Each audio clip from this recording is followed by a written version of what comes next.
8h10 sur France Bleu Gard-Lozère, et derrière le mouvement des Gilets jaunes, il y a le débat sur la transition écologique. On en parle avec votre invité Jérôme Plédy, c'est l'ancien député écologiste gardois Christophe Cavard. Bonjour Christophe Cavard. Bonjour. Pas de traces de gilets jaunes sur vous, sur votre pare-brise.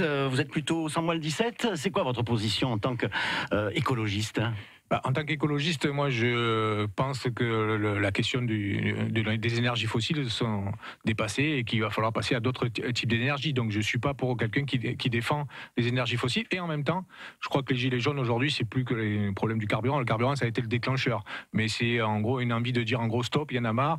On nous prend trop et toujours au même. Et donc du coup, les gens aujourd'hui sont dans une insurrection, j'ai envie de dire, démocratique quand même. J'espère d'ailleurs et je le souhaite pour le 17, mais on sent bien que ce sont des gens aujourd'hui qui disent en gros c'est le ras-le-bol général et qui ont envie de l'exprimer. Est-ce qu'il n'y a pas une récupération tout de même de l'ensemble du monde politique face à ce mouvement ? En tout cas, c'est à partir du moment de ce que je viens de dire, c'est-à-dire en gros c'est des gens qui ont envie d'exprimer, en gros il y en a marre, c'est le ras-le-bol général, automatiquement, y compris les formations politiques d'opposition au gouvernement, ont tendance à soutenir ce ras-le-bol général, c'est-à-dire qu'ils ne soutiennent pas le fait tous que en gros le combat serait de pouvoir absolument utiliser de l'essence pour nos véhicules. Et les mouvements politiques soutiennent le fait que ils sont d'accord sur ce ras-le-bol général et donc ils ont tendance à dire à ces gens en gros on vous comprend et on vous suit. Et en même temps, je crois que les Gilets jaunes ont dit eux-mêmes pas de récupération et ont même été très clairs sur le fait qu'ils ne veulent pas voir de signes particuliers politiques le 17 novembre dans leur rassemblement. On a tout de même l'impression que les écologistes ont du mal à assumer cette taxe sur les carburants. Ça faisait des années et des années qu'elle était réclamée. Ce débat,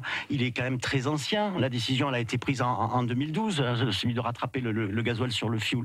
Pourquoi aujourd'hui, vous dites oui, finalement on comprend la colère. Non, on comprend la colère, pas sur le fioul, je le dis, et pas sur l'essence, on comprend le ras-le-bol général. Et de l'autre côté, quand on a pris ces mesures, parce que j'ai été député, donc je me rappelle ce que j'ai fait, c'est-à-dire en gros d'essayer de dire, y compris par rapport à la question du diesel de le rattraper, c'était un plan global. Et le problème, quand on segmente les plans, on garde que la mesure la pire, c'est-à-dire celle qui taxe les gens, mais on oublie tout le reste, c'est-à-dire en gros ce qui vient compenser le fait que les gens justement ne sont pas toujours à avoir l'impression que c'est eux qui payent, et par rapport à des gens qui sont sûrement beaucoup plus aisés, je pense aux industries polluantes, je pense y compris à des gens très aisés, je le dis en m'amusant, mais évidemment qu'à partir du moment où la taxe, elle ne regarde pas quand vous mettez de l'essence dans votre voiture, si vous êtes quelqu'un qui a un minima social, qui est sans emploi ou qui est au SMIC, ou si vous êtes un joueur de foot qui roule avec une super voiture qui consomme beaucoup et qui gagne 500 000 euros par mois.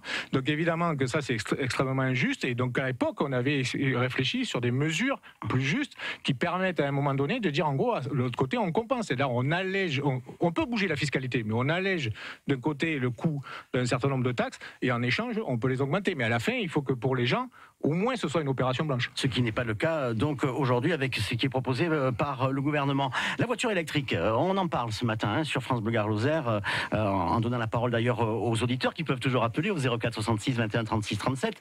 Cette voiture électrique, on le sait, aujourd'hui elle est trop chère et finalement les gens ne peuvent pas se la payer tout simplement. Qu'est-ce que vous préconisez vous pour favoriser l'ouverture de ce marché ? Moi je pense qu'il faut faire en sorte que les voitures soient accessibles à tous. Or aujourd'hui, soyons clairs, elles ne le sont pas. J'entends parler ce matin de la prime à 4 000 euros, sauf que la mesure, elle s'adresse, si j'ai bien compris, à une toute petite partie des gens, c'est-à-dire les plus modestes. Donc les plus modestes, même 4 000 euros en moins sur un véhicule à 25 000 euros, que vous le vouliez ou non, aucune personne dite modeste, mais est capable aujourd'hui d'investir des sommes autour de 20 ou 22 000 euros pour un véhicule.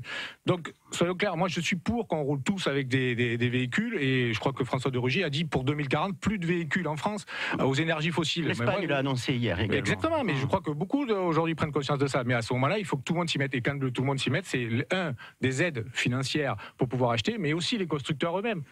Si les constructeurs sont aussi redevables de cette question-là, ils nous ont gavés pendant des années de véhicules dont certains, y compris, polluaient plus que ce qu'on nous disait, avec les fameuses particules qui ont été émises et qui étaient mal, en gros, estimées. Et à partir de ce moment-là, faisons en sorte que ces concessionnaires et ces constructeurs de voitures puissent à un moment donné faire en sorte qu'ils nous donnent des véhicules, qu'ils nous vendent des véhicules le moins cher possible, qui sont des véhicules à énergie propre. Et le problème de la voiture, il est très important à Uzès, une ville où vous êtes impliqué politiquement en vue des élections municipales. Vous pensez que c'est un débat qui va être important pendant la campagne d'ici 2020, cette place de la voiture dans les villes, y compris dans une petite ville, une ville moyenne comme Uzès? Absolument, je pense que Uzès, aujourd'hui, vous buvez votre café à 7h, 8h du matin sur un boulevard où, en gros, vous partagez le boulevard avec les pots d'échappement.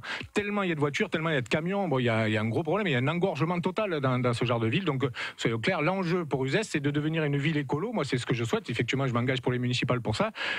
C'est un fleuron patrimonial. C'était l'ancien duché d'Uzès. Beaucoup le revendiquent. Eh bien, faisons en sorte que pour l'avenir, ce soit aussi des petites villes comme ça. Et moi, je m'occuperai d'Uzès, mais il peut y en avoir plein en France, qui soient des modèles pour qu'on puisse demain avoir aussi des petites villes qui soient moteurs finalement de ce que peut-être le gouvernement n'arrive pas à faire quand il prend un certain nombre de mesures injustes comme il le fait. Uzès, où les lignes bougent politiquement parlant, on s'entend. Hein. Le socialiste, ancien député comme vous, Fabrice Verdier, maire de Font-sur-Luçon, désigné vice-président de Pays d'Uzès, ce rapprochement avec le centriste et maire sortant Jean-Luc Chapon, il vous choque ?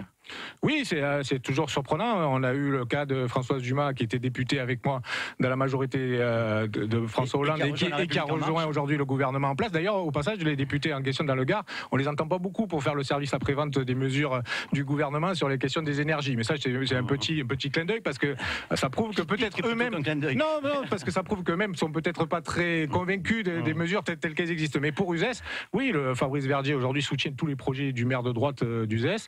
C'est des glissements, voilà. Je pense que ça aide de droite. Il est à l'UMP, hein, le maire d'Uzès. Après, il est centriste de l'UMP, mais il est à l'UMP. Il s'est toujours présenté aux élections au nom de la droite en dehors de la mairie d'Uzès. Et donc vous êtes choqué par ce du coup, je trouve que ça perturbe beaucoup la situation.